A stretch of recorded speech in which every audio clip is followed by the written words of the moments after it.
I'm so happy to be talking with you today, and I am so excited to be talking to a New York Times best-selling author. Congratulations. Thank you. It's crazy.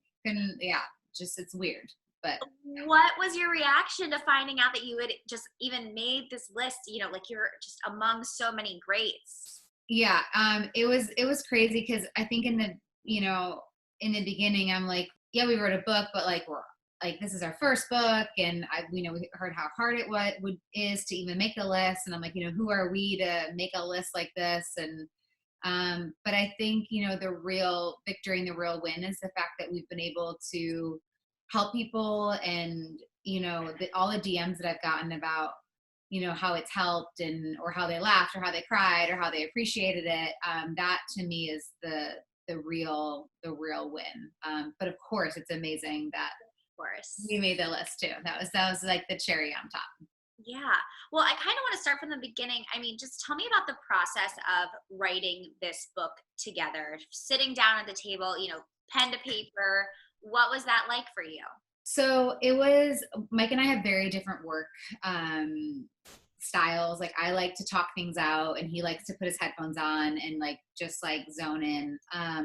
So we were able to figure out a way to kind of meet in the middle. So we would talk about what we were writing in that chapter, and then I'd go into the screen and porch or in the room, and then Mike would stay in the office. We'd write for a few hours, and then at the end of the day, we'd come back together and be like, okay, this is what I wrote. And then he would read me what he wrote. So, I mean, it was good. Like we definitely met in the middle. And it was, I mean, there was definitely some hard days bringing up some stuff we talked about in the book. It's not always easy to bring up the past. But we had to go there because we are so open and vulnerable on our podcast that we needed to go even further in the book and just really show our heart. So, there were some tough days, but I think at the end it was really therapeutic too. Yeah, definitely. And I think that, I guess if you both kind of decide ahead of time, if, you're going to write these things, you're going to do these things and not necessarily fight about it or dredge up old, arguments and just let it, be put on the record. I think that did you do anything like that? Yeah. I mean, I think it was just, there was one or two of the chapters that we kind of got into an argument, but it wasn't about what we were writing. It was just about, I mean, it was about what we were writing, but at the same time, we knew we were going to write that. I think it just, again, like the past just sometimes brings up stuff, and it still feels, it's not great, it doesn't feel awesome. So I think bringing up some of those things is hard, but we all agreed on like what we were sharing, how we were sharing it. That way, there wouldn't be extra. For sure. Exactly. And I love that you said that people have been reaching out to you, just saying that, it has helped them. Are there any, people not people naming them in particular, but stories that you've gotten in particular that you shared that really helped somebody through? Yeah. I mean, there's been so many. One was kind of cool. She's like, I've been married for 30 years. I got this book for my one daughter.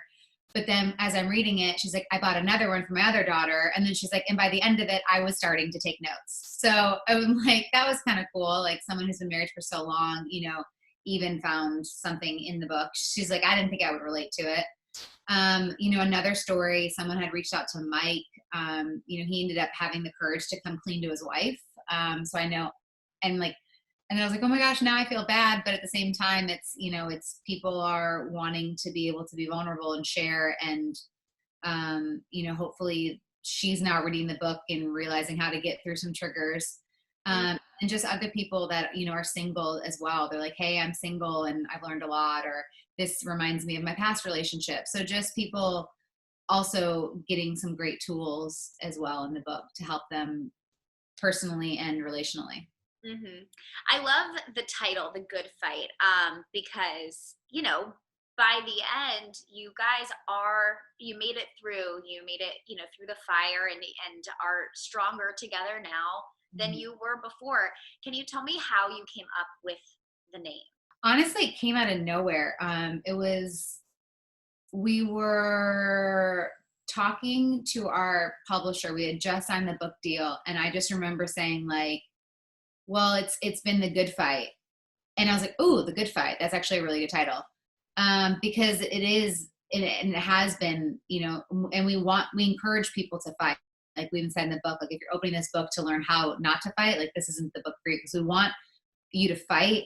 We want you to fight for each other and not against each other. And so that's why, we can have those play on words about, fighting for each other, fighting, not fighting against. Mm-hmm. And I understand, that you learned so much of what you wrote in the book through your own experience. Mm.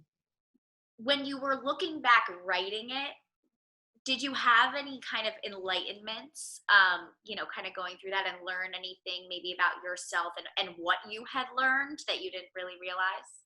Yeah, I mean, there was a lot of stuff in there, but I think, even we did the, what fights means for us. And I think even we were just talking that out, and I was like, okay, like, forgiveness, and that starts with forgiveness, and then, it goes through it, but it ends with trust. And just like realizing that's what we've done, realizing that it starts with forgiveness. And in the end, you start to feel the trust, and they gain, they earn the trust. And so we definitely learned that. And I mean, just overall, just the amount of things that we have taken from therapy that we've realized and tweaked that changed for us has been great. Mm-hmm. I have become in quarantine a big fan of Brene Brown and read Daring Greatly and learned so much about vulnerability. And it's so interesting to me because you're a songwriter, that's where you kind of got your start in things. And I feel like to be in music, you are so vulnerable, you are so open. And if you listen to your songs, Jana, did you feel like you weren't being vulnerable in your relationships, but it was easy to just open up in songs? How did that work for you? I mean, I feel like I've always been super vulnerable in relationships. I've just always been, I just haven't really stayed when things were hard. I mean, minus relationship in my early 20s, but I, with music, I mean, I started with acting, and with acting, it was like, you can kind of hide behind a character. With singing, was so vulnerable. But I feel like being in this relationship is the most vulnerable, and then writing this book is the most vulnerable thing I've ever done, because it's even more just like showing my heart, showing me who I am, like showing people who I am, and all my character flaws and defects, and good, the bad, and the ugly. But I feel like being vulnerable has been something that's helped me heal too, because I heal with sharing. Like I heal my traumas and my things with sharing and trying to help others. I definitely agree with, being vulnerable. And there's so many different levels of it and connection with people. Now, when it comes to maybe writing a second volume of this book, would you ever be interested in doing one from your side, or is that not even a thought because it is both of your stories?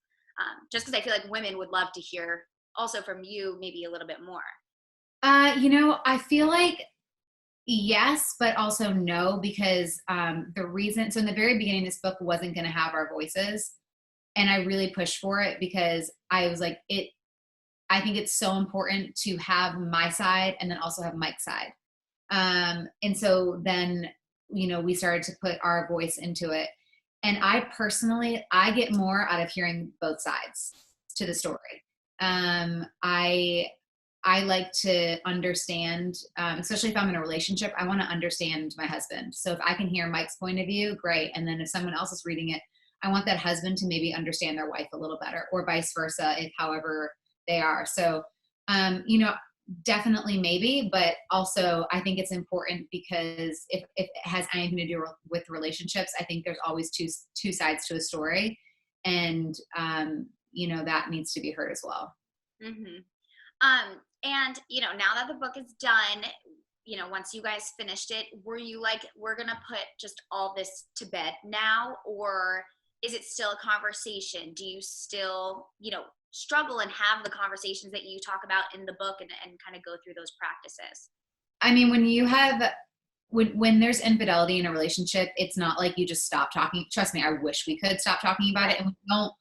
It's not like we bring it up every day. The issue with it is if triggers come up. Like triggers will always be there. We talked to a couple. He deals with a lot of sex addiction relationships, and the guy and Michael has always said this, like, how long are you going to feel this way, or like, is like, are you always going to be triggered? And the guy was like, I've been married for 30 years. I cheated on my wife. I promise you, like, it doesn't go away.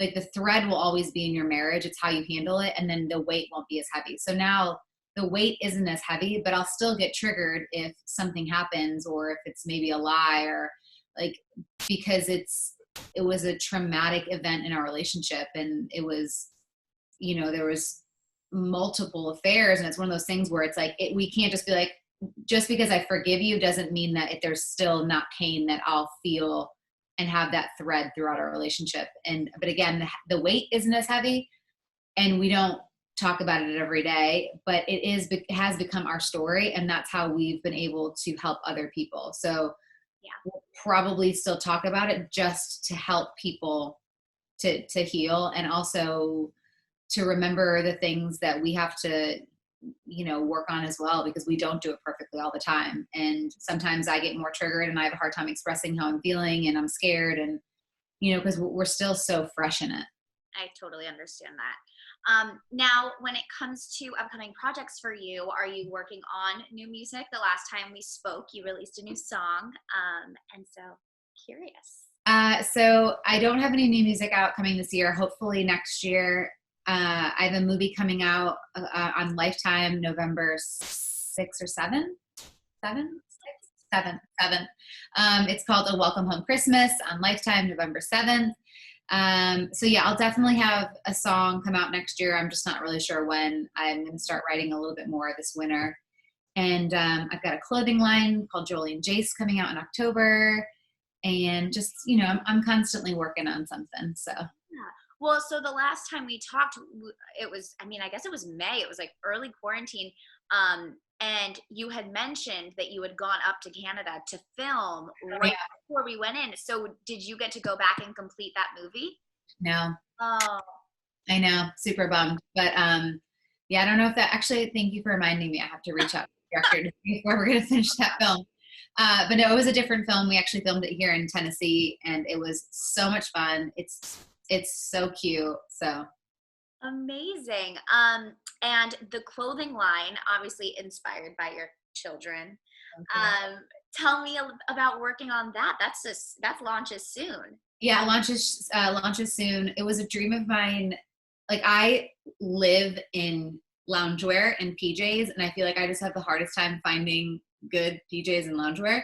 So I just wanted to create super comfy. Like, I'm not like they're not your typical like booty shorts. Like, I like just like oversized stuff. And so that's just my kind of jam. So I just wanted to be comfy, oversized, and yeah, so we'll start the launch. It's going to be pretty small in the beginning, but hopefully it'll grow. Amazing. Well, I love me some lived in lounge gear. So that sounds perfect for our continued quarantine state. Yes. Amen. Well, those are all the questions I have for you today. Do you have anything else that you wanted to add, talk about, promote? No, I'm good, but your hair looks amazing. Like, I love your hair color. It's just so pretty. Jana, thank you. You're just like really pretty, and like, I don't know. Thank you. You made my day.